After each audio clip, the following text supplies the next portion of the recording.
facets of marketing too, right? I mean, maybe you are great at communications and you want to work with the media, and then you go Right. into public relations. Maybe you're really interested in the sponsorship side of things and you either want to sell sponsorships or secure sponsorships.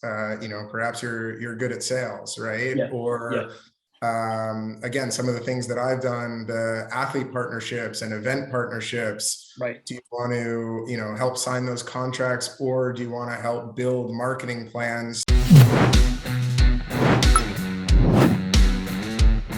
Hi, everyone, and welcome back to the Sporting Level podcast. And today I'm here with Andrew. And Andrew, first of all, thanks for taking the time. How's everything going? Everything is great. I'm very happy to be here. Thank you for inviting me and looking forward to the conversation today. Absolutely. Well, you have a very interesting background, and we're going to dig, a lot into, what you're doing, the things that you've done in your past, and a little bit about, things that are coming up in the future. And first and foremost, I thought it would be cool to just, lay out a little bit, talk a little bit about how, I guess, your journey in the sport industry began. Just take us from, I guess, where that passion came from, and a little bit about your journey. Yeah, I mean, I've been really fortunate to have worked in the sports industry for about 20 years now. So been very lucky to do that. And it all started, I think for me, growing up, I was a big sports fan, like so many kids were. Yeah. And really baseball was my biggest passion growing up. Grew up in Nice. Boston, huge Boston Red Sox fan. I remember Right. it.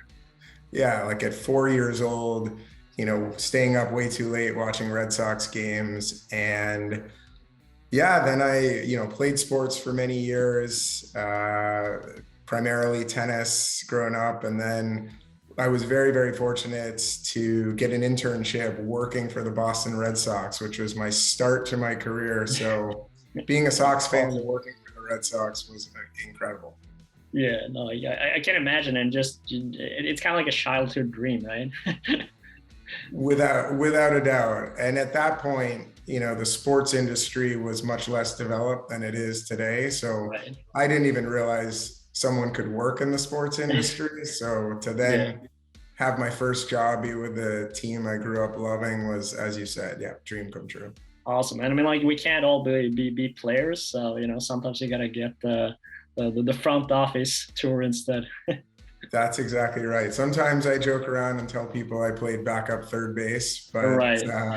but no, that doesn't last for too long. But still happy to have made it somewhere within the team, even if it was front office. Yeah, no, that's awesome. And obviously, you're a marketing executive now for sports and healthy lifestyle brands with obviously a top of the line blog, which I think a lot of people are already knowing about. And talk a little bit about your path to making one of the most recognized blogs in the field, just a little bit about that journey, starting your blog, making it what it is today, and again, specializing more into the healthy lifestyle, sports brands approach. Yeah, well, when I was working for Red Bull, the energy drink company, the blog really started because I was reading business books and productivity books and trying to just become better at my job. I was trying Right. to figure out ways to be more successful in my role at the time. Yeah. And what I would do was just read books. Then I would either underline or highlight as I was reading. And then I would even transcribe out, a one pager or, Mm. what my key learnings were from that book. Right. Right. And initially I was doing this just for myself. And then I think it was in Yeah. a conversation with my brother. He said, you're spending all this time reading these books and writing down what you're taking away. You should publish that. And Mm. so initially the blog started by just publishing the one pagers or the takeaways Right. from the business books that I was Right. reading. Huh. And then over time, it became a combination of learnings from things that I was reading, but also things in my own life that were working. Right. Initially, all within business, productivity, that side of things, Yeah. and then over time, got closer to sports and really all around sort of nutrition, healthy lifestyle, and the habits that people can have to Right. live healthier, longer lives and kind of Yeah. perform better day in and day out. And Yeah. yeah, I mean, like that's really fascinating. I think you're touching upon also something really important in terms of just that continuous, learning process, and just always looking to kind of like, how do I better myself in the role, like in my personal life. And I mean, like, I think it's just, something important for the students here listening, to just make sure to grab those notes, when you're reading a book, or something that you think is interesting along the way, because again, you never know when you might look back at it or utilizing it for something like a project, like a blog. I think that's right. Yeah, there's so much to learn for everyone, Yeah. regardless of what stage you are in your career, and you can learn a lot on the job. But I've learned a ton from books. I read a lot, and it all starts from sort of a genuine curiosity or what I'm Right. interested in, and I think that's what's helped to make my blog successful. Is it all starts with stuff I just want to know myself, and Right. then I'm kind of writing it for me, somewhat selfishly, to be honest. And Yeah. then people have seemed to benefit from it. And so it works out all around. So That's that's awesome. been really, really fun. Yeah, I mean, like, plus I think is a good point too, because I feel like, and I know this, from my days, studying as well. I think sometimes, even if we're very young and kind of ready to go, we sometimes think we're kind of done learning. When you graduate and you're like, now I'm ready to do, all the stuff that I learned in school, and I'm just gonna, use my skills. But it is like just a continuous learning, and always being hungry, curious, and obviously humble along the way, which is, extremely key in the process. Yeah, it's funny. I feel like the longer I've worked in the industry or been in my career and all, sometimes it feels like the less I know. The world changes so fast, right? So Right. just continuously be open to learning and kind of being a beginner again at a lot of different things, I think is really healthy, regardless Yeah. of whether you're starting out in your career or you've been doing it a really, really long time. Oh, 100%. So I think with that, we can just wrap up and we're all good on tips. No, but on a serious note, obviously, you mentioned a little bit of it in the beginning as well, like nearly, 20 years of marketing experience, and you work with, iconic brands such as New Balance, Clif Bar, you mentioned Red Bull and Red Sox, and obviously the Dodgers as well. And I wanted to like just dive a little bit in, what were some of the key lessons that you learned about sports brand marketing that you would like to share, with the people listening?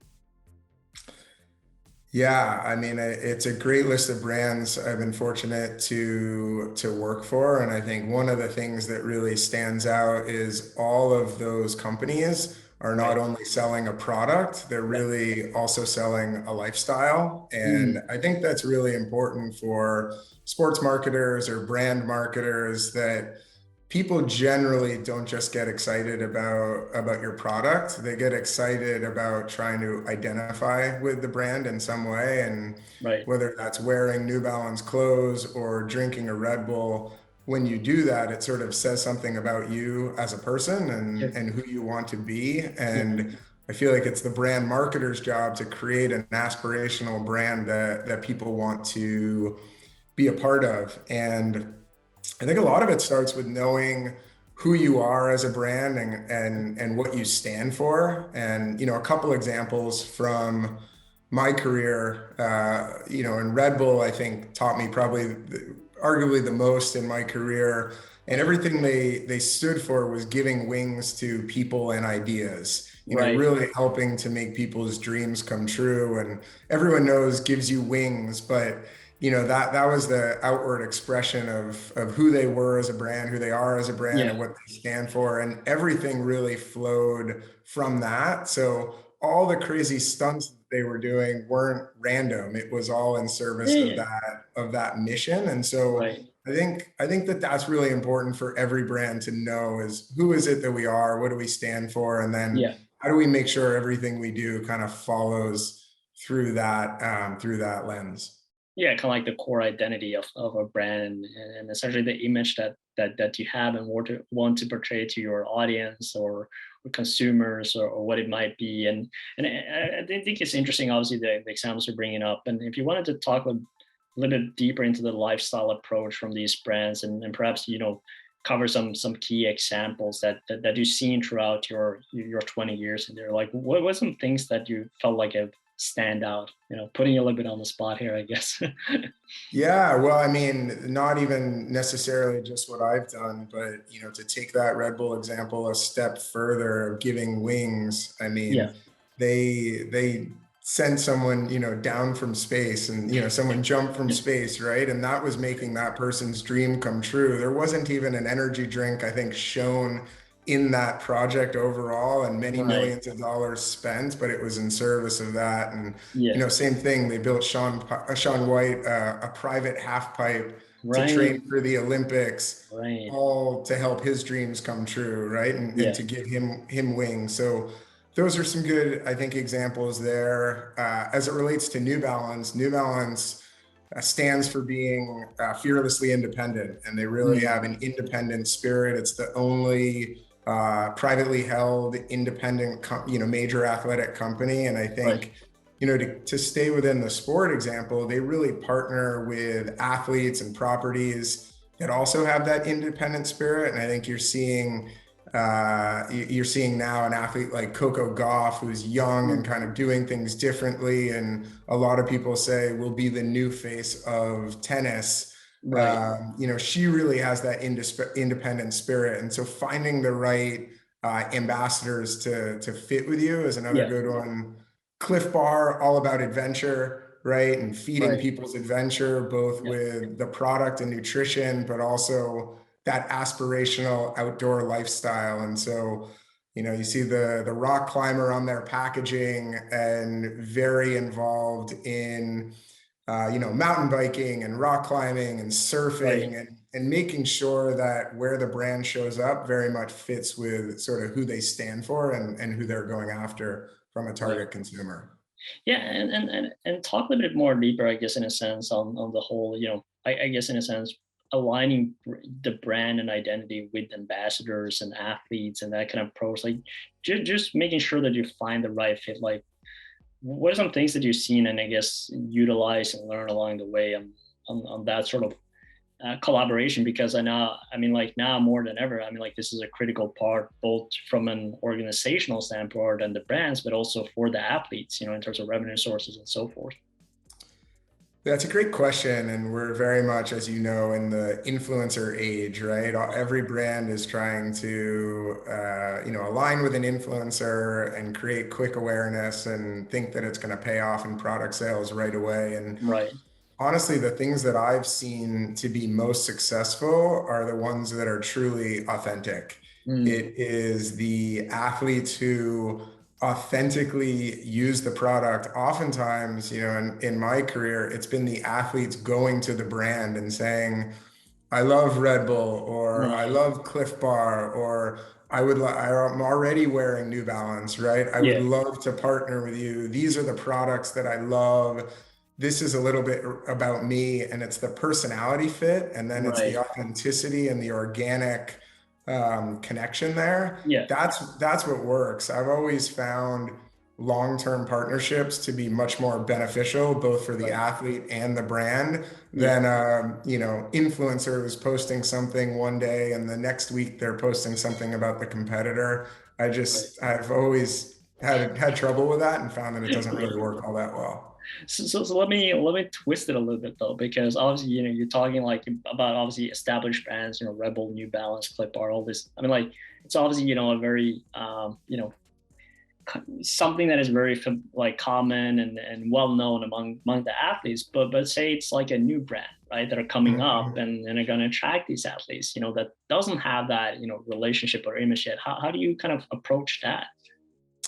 That's a great question. It is definitely harder for newer brands. I think it does start with knowing who you are as a brand, what you Yeah. stand for, what your brand's personality is. A lot of times that can come from the founder of that company, Sure. takes on sort of the personality of that founder. And Yeah. then through a little bit of research, you could probably put together a short list of athletes who seem to exude the qualities or characteristics that your brand also has, and then Right. make outreach to them. Yep. I think that product seeding is very, very important, both for consumers, but also potential athletes or ambassadors. Right. Send them the product, get it to locker rooms, get it to coaches and trainers and nutritionists.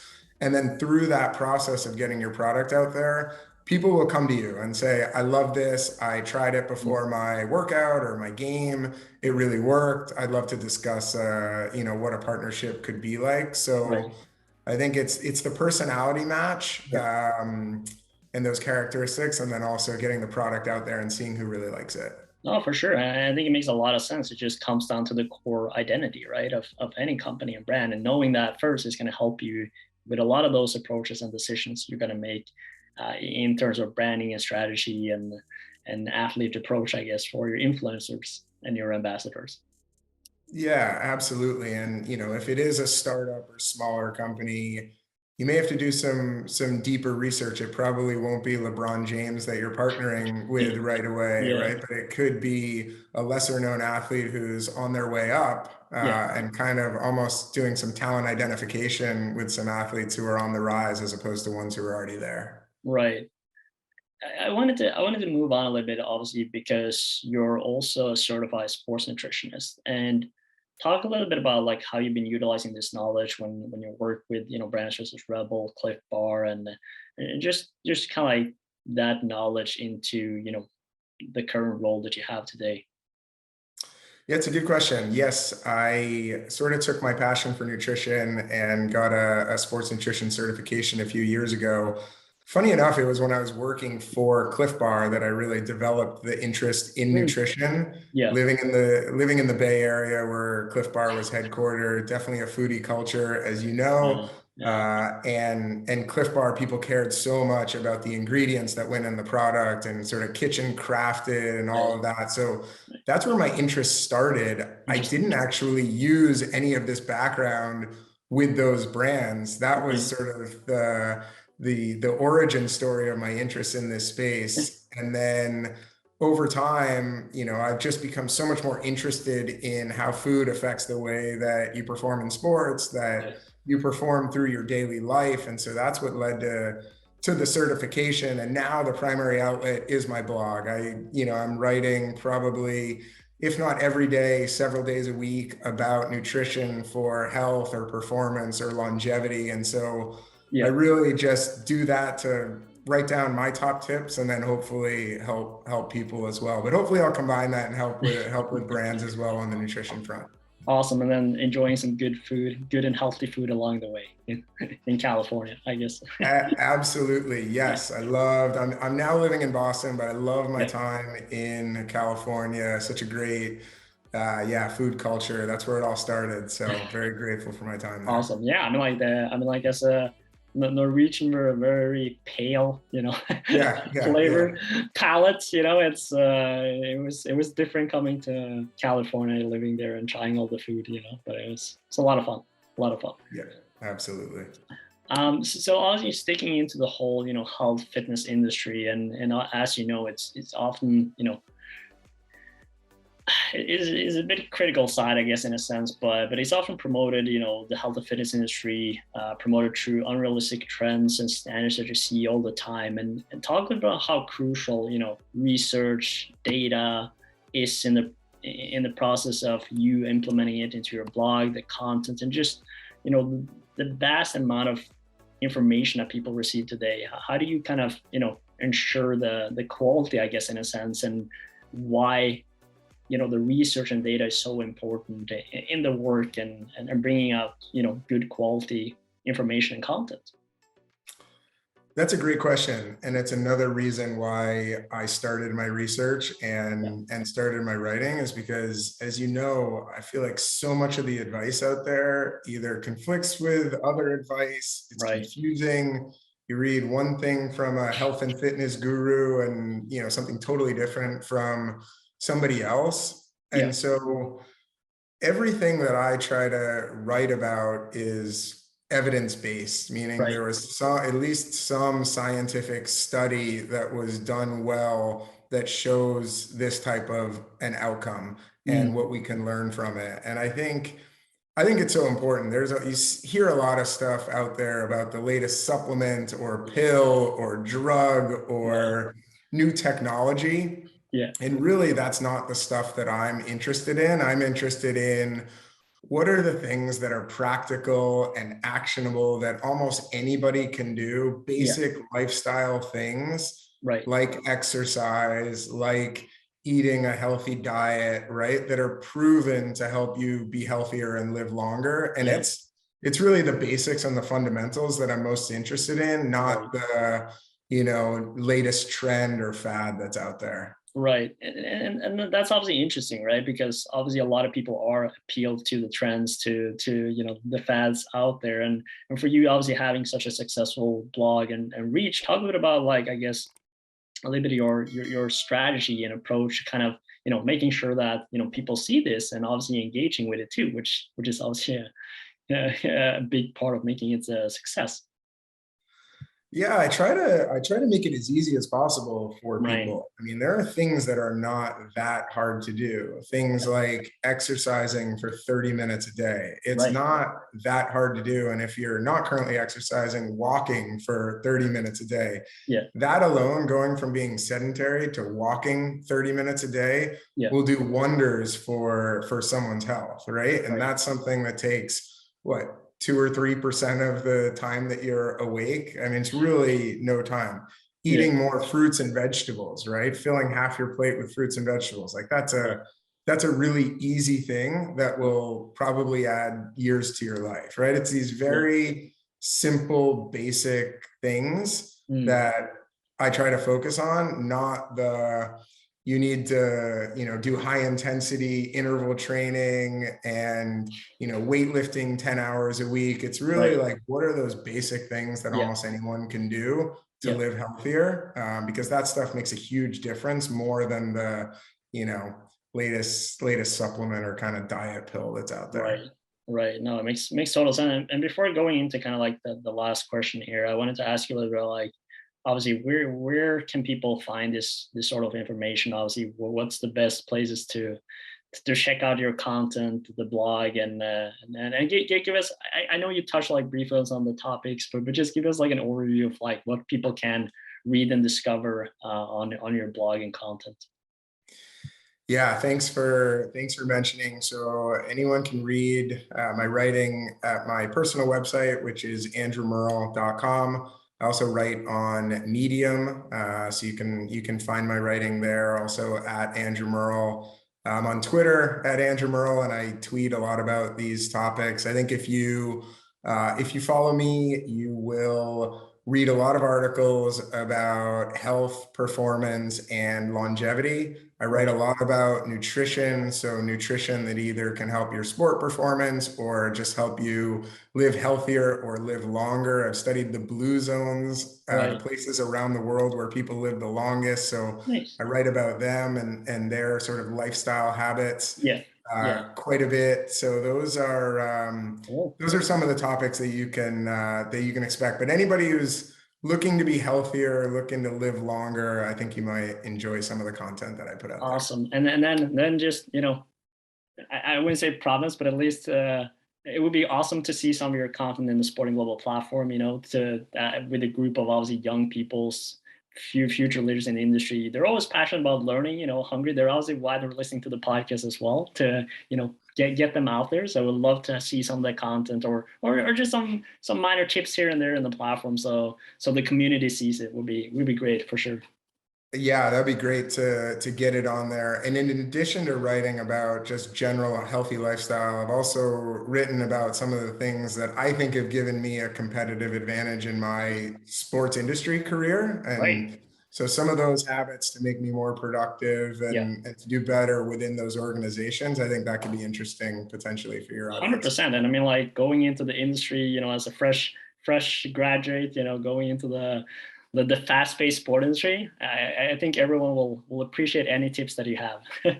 And I Awesome. think that just leads me to the last question. I mean, like, it's a perfect way to wrap it up. So we talked a lot about different kind of things, and if you want to just provide like a few key tips for students looking to get their foot into the sport marketing world, and how do you stand out? It's a little bit two edge a quote question here, but a little bit on the tips and a little bit about like how to help you kind of stand out in the market.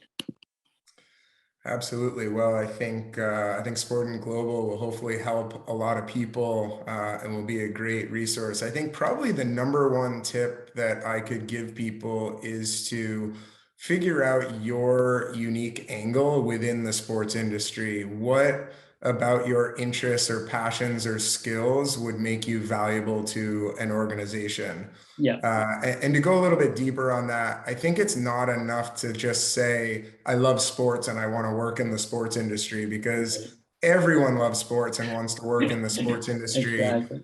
It's how do you match what you're good at and interested in and add that to sports? So for me, it's all been within marketing, right? That has been my experience and my skill that I combine with sports. For someone Right. else, it could be, I don't know, finance, right? Or it could be data and statistics that you're adding. Maybe you're, super passionate about real estate and you help Right. sports teams expand their physical footprint in the area where they are. And I remember when I was at the Red Sox, they were expanding way beyond Fenway Park throughout Boston and in Yeah. that greater area. So point being, do something uniquely to Yeah. add to a company and show that you can provide value there. And then I think that's what will set you apart.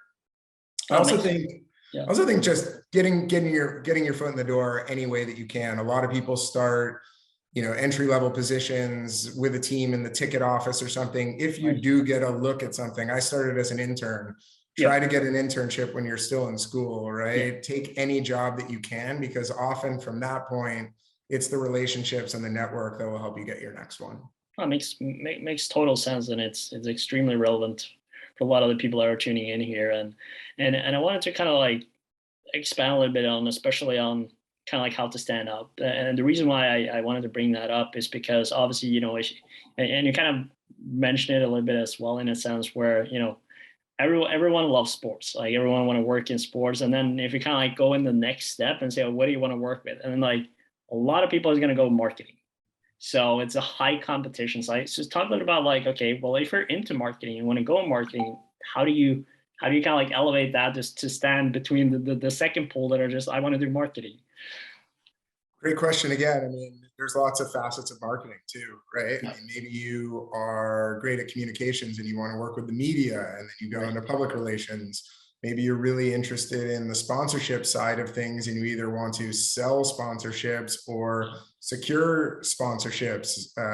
Perhaps you're good at sales, right? Yeah. Yeah. Or again, some of the things that I've done, the athlete partnerships and event partnerships. Right. Do you want to, help sign those contracts, or do you want to help build marketing plans to bring sponsorships to life? Right. Those are all different. There's brand marketing, where you're developing the positioning for a brand, like we talked about, coming up with what you stand for as a brand and the personality of the brand. Yeah. At the lower levels of marketing, these are all specialties, right? And these are individual jobs. Yeah. And you can just say, this is what interests me the most. This is what I'm going to gain some skills in and get in the door that way. And over time, you can become more of a general marketer and do more. But even within marketing, there's a lot of different sort of subspecialties that you could go down. Makes total sense. And with that, Andrew, I would like to thank you for taking the time, for sharing your background, your insights, and a lot of great tips, with us in the community. And of course, for those of you who've been tuning in all the way at the end, make sure to like the video, subscribe as well to our YouTube channel to make sure you get weekly tips, from key leaders like Andrew, sharing their tips and insights. And of course, if you haven't already, make sure to sign up at sportingglobal.com for connecting with like-minded people, find relevant content, courses, and of course, job opportunities to help you in the next step into the sport industry. So with that, Andrew, I mean, like I have one final little, I guess, what do we call it? It's like a tradition at this point. So I have to, it's like a challenge, like a tradition that we use on the podcast. So I have to teach you a little bit of Norwegian. Okay, I love it. Cool. So with every video we do, we always say "Vi snakkes," which means see you later in Norwegian. So that's what you have to say. Vi snakkes? There you go. Did I get Good that job. right? Awesome. All right. Awesome. I learned something here. That was great. Yeah, there you go. Thank you so much, Andrew, and we'll talk very soon. All right. Oh, thank you. Yeah, it was a pleasure. Awesome. Thank you.